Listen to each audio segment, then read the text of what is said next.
ini segala disebarin. Dapat hadiah 150 juta. Sampai dengan saat ini 3 tahun kebelakang kurang lebih ada 178 kejadian.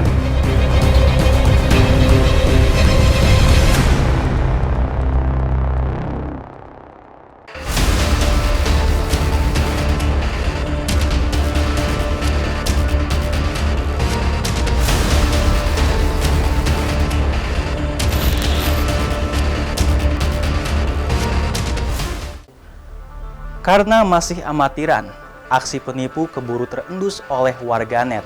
Tak ada seorang pun yang menjadi korban. Bupati Purwakarta pun merasa tak perlu membawa persoalan ini ke ranah hukum.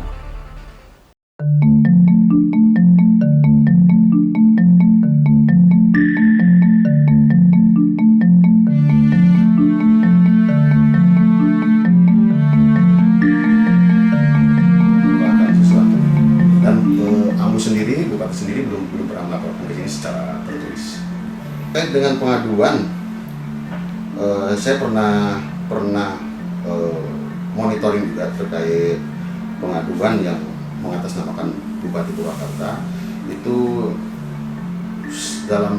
di tahun 2021 ini ada 2 terkait pengaduan yang mengatasnamakan Bupati Purwakarta. Dari kedua pengaduan tersebut belum ada transaksi pembayaran. Sampai dengan saat ini kita terima waktu itu pengaduannya baru sebatas memperkenalkan diri bahwa yang bersangkutan mengatasnamakan Ambu atau Bupati Purwakarta, namun belum terjadi transaksi, belum ada kerugian yang ditimbulkan. Kemudian secara bahasa, secara chat yang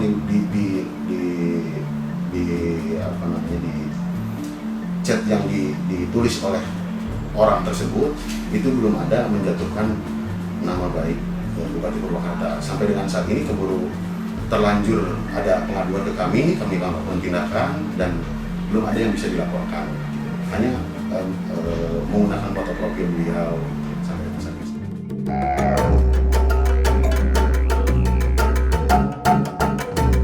Kejahatan yang dilakukan melalui jaringan internet atau online memang beragam corak. Ada yang melakukannya secara amatiran, namun banyak pula yang dilakukan oleh jaringan tertentu dengan melibatkan orang-orang yang sangat paham dengan seluk-beluk internet.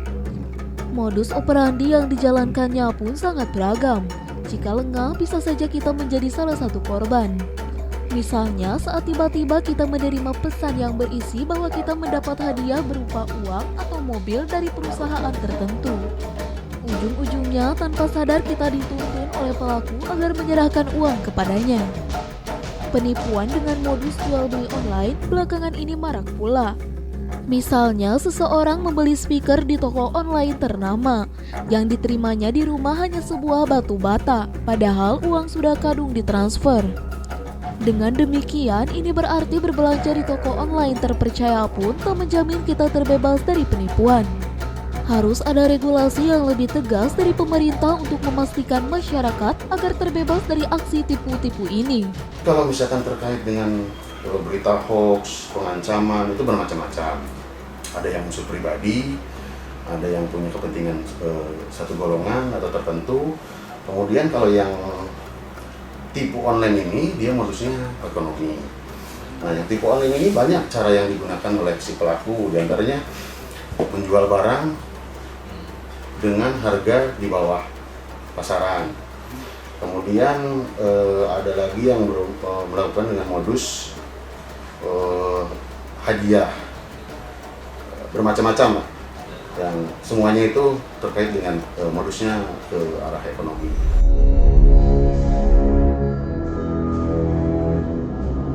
Jumlah kasus kejahatan cyber atau cybercrime di Kabupaten Purwakarta sejak 2 tahun terakhir memang mengalami peningkatan. Berdasarkan data di Polres Purwakarta sejak tahun 2019 hingga akhir tahun 2021, tercatat ada 178 perkara. Jenis cybercrime yang ditangani diantaranya kasus pengancaman, pencemaran nama baik, penipuan online, dan penyebaran berita bohong atau hoax. Diprediksi penambahan jumlah kasus turut dipengaruhi oleh mewabahnya pandemi COVID-19. Di masa pandemi, warga banyak berdiam diri di rumah. Salah satu kegiatan selama di rumah yakni berselancar di dunia maya dan media sosial. Untuk 3 tahun kebelakang ini, 2019 sudah kita hitung 2019 itu tidak terlalu signifikan ya terkait perkara cybercrime ini. Namun di 2020 dan 2021 ini agak meningkat karena mungkin efek dari pandemi, masyarakat lebih banyak di rumah dan lebih banyak menggunakan media sosial, jadi agak meningkat. Jadi sampai dengan saat ini 3 tahun ke belakang kurang lebih ada 178 kejadian yang pernah kita terima pengaduannya.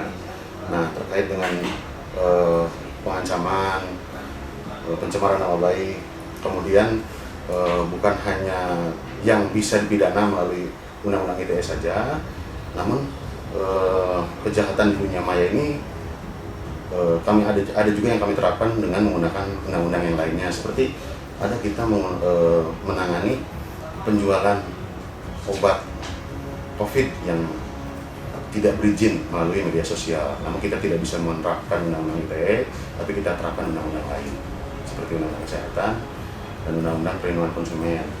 Kemudian terkait tipu online kita pernah menangani pada tahun 2019 itu tersangkanya 2 orang yang kita dapat di daerah Sulawesi sekitar 178. Kemudian yang di luar perkara tipu online yang masih terkait dengan Undang-Undang ITE yang termasuk ancaman, berita hoax, pencemaran nama baik, itu juga ada yang sudah kita selesaikan. Kurang lebih ada 12 perkara yang kita selesaikan terkait Undang-Undang ITE yang barusan saya sebutkan.